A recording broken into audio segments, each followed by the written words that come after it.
Cuban President Raul Castro has warned that Cuba is confronting ideological and political subversion aimed at toppling its socialist system. In a speech commemorating the 55th anniversary of the Cuban Revolution, Mr. Castro said global power centers were subtly introducing neoliberal and neo-colonial thinking into Cuba. But the president said he was confident the country would emerge victorious.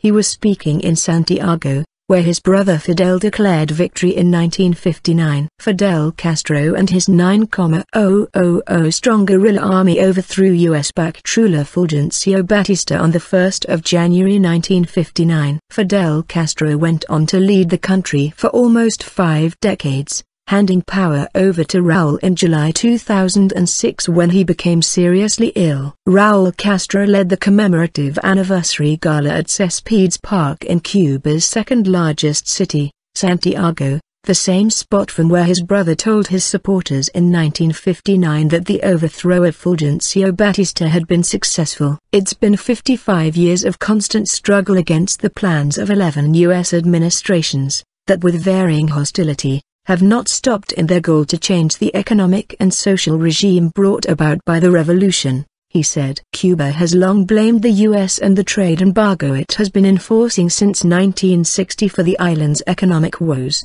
but in Wednesday's speech Mr. Castro acknowledged mistakes had been made. The revolution's program will be updated every 5 years so that it can always answer to the true interests of the people and promptly correct any errors. Mr. Castro has been implementing a series of economic reforms since he took over from his brother, including easing regulations on loans, home and car ownership, and loosening travel restrictions. In December, he shook hands with U.S. President Barack Obama in a gesture which led to speculation as to whether it would signal a thawing of relations between the two foes. But on Wednesday, Mr. Castro defended the revolution, saying it continues the same, without compromise with anybody, absolute with the people. Fidel Castro, 87, did not attend the ceremony, but a Spanish newspaper journalist who spoke to him in December said he was healthy and alert during the 2.5-hour interview.